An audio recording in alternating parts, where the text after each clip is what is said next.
Olá, alunos. Hoje nós vamos falar sobre números inteiros, tá? E o que seriam os números inteiros? Primeira coisa, nós já conhecemos os números naturais, tá? Os números naturais é o conjunto dos números que inclui o 0, o 1, o 2, o 3 e aí por diante, infinitamente, tá? Então, o que acontece? Além dos números naturais, existem também os chamados números inteiros. São representados por essa letra Z, tá? É só uma letra que representa esses números. E aí o que acontece? Os números naturais são muito comuns em nosso dia a dia, tá? Então, eles podem estar relacionados à questão financeira. Quando tratamos de dívidas, por exemplo, no extrato bancário, se você deve ter uma dívida no seu extrato bancário, vai aparecer lá menos aquele valor. A temperaturas, se a temperatura atingiu muito baixa, abaixo de zero, foi menos 1 grau, menos 2 graus e aí por diante. Então, o que acontece? Nós temos a nossa reta numérica, que eu tracei uma reta aqui, esse aqui é o ponto zero. Então, aqui tem os valores que nós já conhecemos, o 1, o 2, o 3, o 4. E aqui cresce, essa reta cresce infinitamente. Então, além desses valores positivos, cada valor positivo ele tem o que nós chamamos de número oposto. Ou seja, se a temperatura diminuiu do que mais que zero, então passou a ser menos 1 grau, menos 2, menos 3, menos 4. Então, assim por diante. Então, a reta numérica, os números inteiros, eles são compostos com valores negativos e positivos. Então, esses números vêm infinitamente, tá?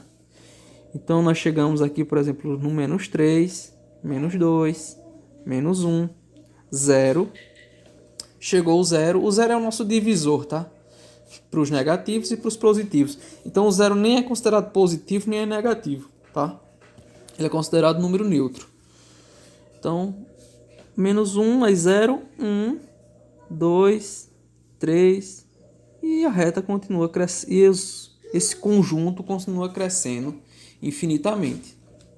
Então, todo número natural, ele vai ter um valor oposto. Então, por exemplo, o zero ele não tem oposto porque ele é nosso divisor, tá? Ele está separando os valores positivos dos valores negativos, tá? Então, por exemplo, nós temos o positivo 1. O seu oposto é o menos 1.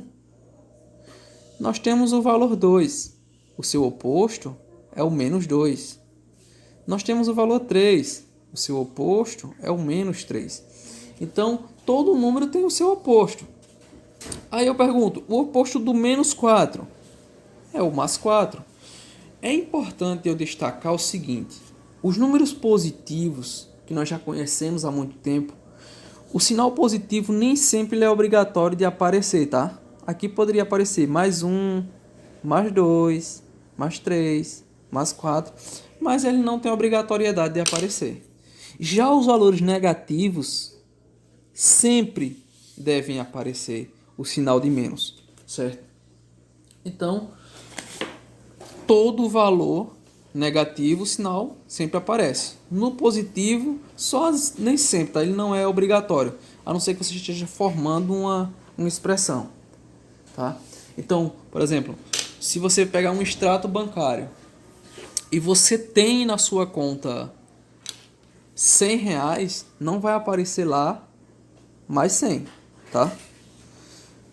O positivo não é obrigatório aparecer. Mas, por exemplo, se você usou o cartão e está com um valor negativo, está devendo alguma coisa ao banco, no extrato aparece lá, menos R$50, para indicar que você está devendo, tá? O positivo não tem obrigatoriedade. Por exemplo, hoje está 27 graus. Não precisa aparecer o mais 27. Mas se estiver dizendo que hoje a temperatura cai, no Rio Grande do Sul está menos 3 graus, o menos tem que aparecer, tá? Então, esse é um dos fatores. Outra coisa que acontece nos números inteiros é o seguinte: como eu vou conferir quando os valores são maiores ou menores?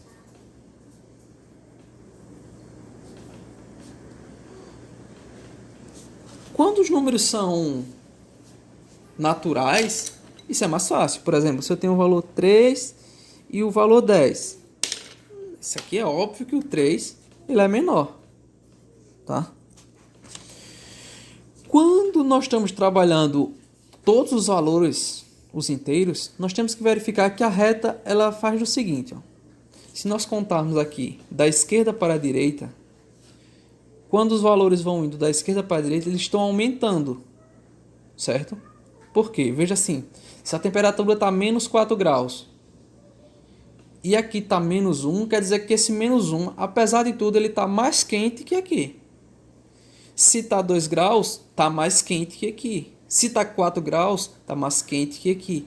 Então, toda vez que o meu número está indo da esquerda para a direita, o valor está aumentando. Quando eu estou indo da direita para a esquerda, o meu valor está diminuindo. Então, você tem que entender que, por exemplo, se eu for comparar menos 1 e menos 10, o valor menos 1 está aqui, o menos 10 está mais adiante ainda. Então, quer dizer que ele é menor ainda. Esse menos 10, ele é muito menor que o valor menos 1. Para quem tem dúvida nessa ideia de como colocar as setinhas, maior ou menor, veja que isso aqui é tipo uma flecha. Então essa flechinha, ela sempre aponta para o menor, tá? Sempre aponta para o menor. É uma forma de você lembrar com mais facilidade quando for colocar esses valores, tá? Então é isso. Maior, menor, nós temos que lembrar do nosso gráfico. Então, se o número é negativo, quanto maior o valor negativo, menor ele é, tá? Então nós precisamos pensar, por exemplo, com temperatura ou com o dinheiro. Se você está devendo R$1, essa dívida ela é muito menor do que você está devendo 10. Então quer dizer que a profundidade negativa ela torna esse número menor ainda, tá? Ou seja, o seu saldo aqui, essas duas pessoas, se nós verificássemos, o saldo dessa pessoa aqui é menor do que essa, tá? Essa está mais perto de pagar do que essa, se nós pensarmos dessa forma. E então outra coisa que nós devemos observar, por exemplo, todo número ele tem um sucessor e um antecessor. Então todo valor ele vai ter um sucessor e o seu antecessor. Igual nós já estudamos isso com os números naturais, tá? Então, por exemplo, o valor 5, nós sabemos que o seu sucessor é o 6, que o seu antecessor é o 4. Quando eu estou trabalhando com os negativos, menos 5, nós temos que lembrar que o sucessor é um número maior, tá? Então, o sucessor do menos 5 é o menos 4. E o antecessor é o menos 6. Nos negativos, veja que aparece uma inversão das posições, né? Porque, ó, é bom nós observarmos aqui, sucessor ele está sempre à direita do valor, tá? Outra forma de pensar. Então vamos pensar aqui no número 3. O seu sucessor está à direita, é o 2. O seu antecessor está à esquerda, é o menos 4. Então, esses são os nossos critérios para trabalhar com os números negativos, tá?